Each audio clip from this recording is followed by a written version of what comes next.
What killed Elvis? Everybody stay tuned. Hello, how are you? Triple T here, Trailer Trash Tim, and it's a twofer for you today. I already put one video up today, but there's two reasons I wanted to come to you and talk to you again today and give you a twofer. One is because of the significance of the date. It is the anniversary of the passing of Elvis Presley, and that's really what I want to talk about. But I just got great news this morning from YouTube. I am officially monetized, and that's big time. I'm excited about that. I can't believe it. I can't believe it happened so soon, but it did. So, hey, all the more reason for you to like the video, subscribe to the channel, hit the bell notification, share the video with friends and family on social media or with friends and family wherever. You can also buy me a coffee down below. The link is below. If you find value in the content, you want me to keep it coming, you can buy me a copy. But hey, monetization, that's pretty cool. I don't know how this works. I got to be honest with you. I am not a geek, as you know. I don't know much about the mechanics and the inner workings of YouTube. I'm just paddling as fast as I can, and when they say click here, I click there and do the best I can to educate myself as to what I'm supposed to be doing. All right. Do you remember where you were when Elvis died, if you were alive?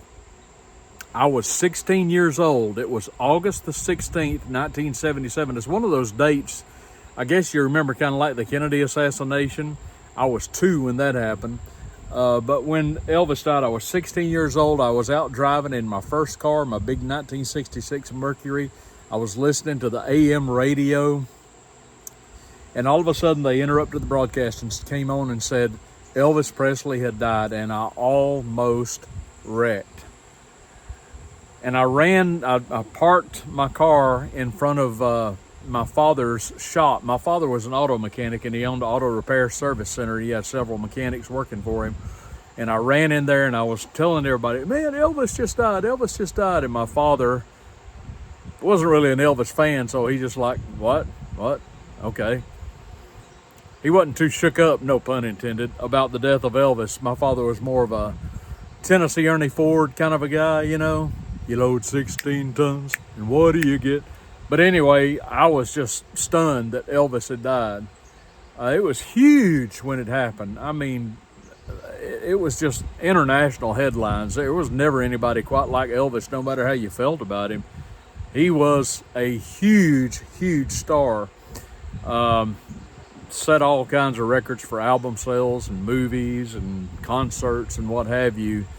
I think I read somewhere he was the most photographed man in history. But anyway, I'm asking the question, what killed him, or what did he die of? Now, that may seem like a silly question, because all these years later, we've probably got a pretty good handle on what happened to Elvis exactly.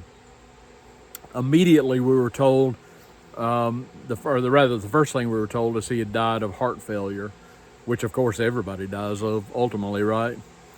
Well, not to get bogged down, but all these years later, we now know, of course, that Elvis had a drug problem. And this is not to belittle or make light of Elvis whatsoever. Some of you watching are undoubtedly Elvis fans, and more power to you.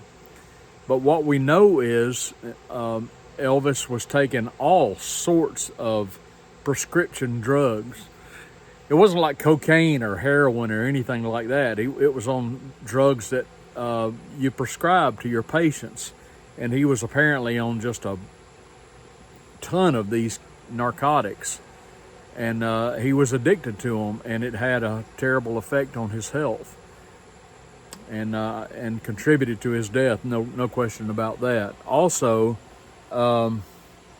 you know, a lot of people kind of gloss over it that are familiar with the situation, but Elvis did not have the best DNA. His mother died as about the same age as Elvis did. The Presleys weren't generally long livers. Pardon me for a moment. By the way, this video brought to you today by coffee. Go drink coffee. And eat beef, butter, bacon, and eggs, and drink water. Anyway. So, you know, Elvis kind of had... already had some built-in issues from the get-go, I believe. But I want to really get down to the nub of the matter, because you might say, well, he took drugs and that wrecked his health, and You know, I can remember seeing him in his last concert. I remember that very well on television. He was very bloated. He was obviously in poor health. But what really led to his death? What really led to his death is the same thing that led to, let's say, Michael Jackson's death, or any number of other famous person who dies prematurely or early on. Because my premise is this: what killed Elvis was the fact that he had nobody in his life to tell him no. Ultimately, I believe it was a lack of self-discipline. You know, if we want to have happy, healthy lives, we have to be people who are disciplined to at least some degree. We can't live an undisciplined life. You know, you can't just sit around eating M&Ms all day and expect to have a long life or any quality of life. And there was nobody in his life that could say to him, no, stop. You're not going to do this anymore. You're going to wreck your health and you're going to kill yourself. I mean, even if he had a doctor that told him no, he'd just go get himself another doctor. We all need that regulator and that regulation in our life, whether it be a parent or a spouse or a close friend or perhaps a religious leader, a clergyman of some kind. We all need that in our lives, folks, I'm telling you. And I'm not trying to sound preachy or anything. You know, I'm not trying to get in all up into your chili. I am just saying we need to live temperate lives. We see in this woke culture I've been talking about lately how people there are no rules anymore. There's no restraint anymore. It's just, if it feels good, do it. And I'm going to tell you, that's a perilous way to live. It really is. Just because it feels good does not necessarily mean you should do it, because it might be bad for you, right? I remember when I was a kid, one Halloween, I went out and got me a big bag of candy. Big bag of candy. And I came back inside and my mother had told me, don't eat all that candy. It's going to make you sick.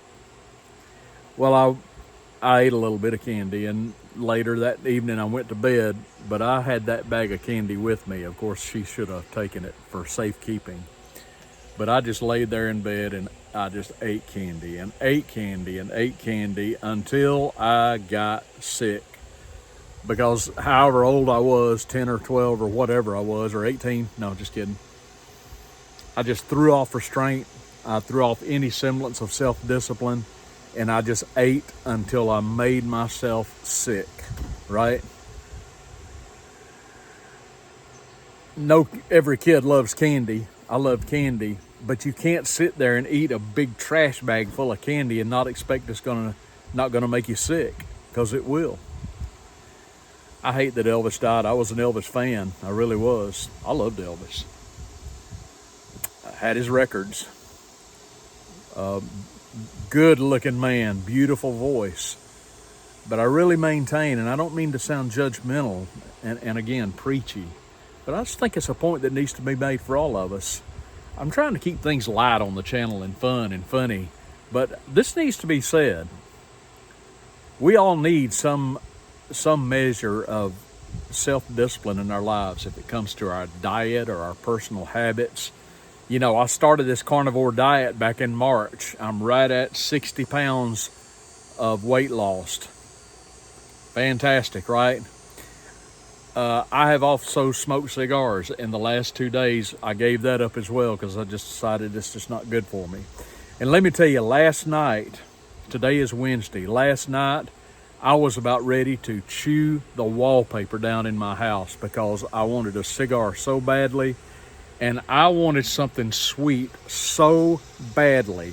I wanted to run to the store and buy 5 big, giant Hershey bars. I wanted them so badly.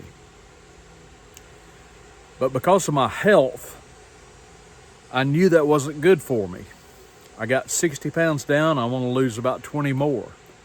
And I'm going to get there. And so I just told myself, no, I know you want it, but you're not getting it. I just said to that other little man inside, you know, the two bears or animals wrestling inside of you going at it. No, you're not going to win. We're not doing that. I didn't go eat candy. I didn't have a cigar. I just sat there and I drank water and had a little piece of cheese, and that was it. We really need in this day and age to think about living a life of restraint and of self-discipline so that we can, I really think ultimately your life will be happier. You'll certainly be healthier if you push back from the junk food, eat right, get enough sleep. This is just good life advice, don't you think? Eat right, get good sleep every night if you can. Regulate. If you're a workaholic, cut back on that. Let yourself have a playtime. Make time for everything. Make time for the Lord. I said it. Anyway, I'm sad that Elvis is gone, but his music lives on. Thank you so much for joining me. I really appreciate it. Put your comments down below. I'm glad I was able to do another one for you today. I got more coming tomorrow. Everybody, thank you so much for joining me here on the Trailer Trash Tim channel. Have a great Wednesday, everybody, and I will see you tomorrow. Trailer Trash Tim, over and out.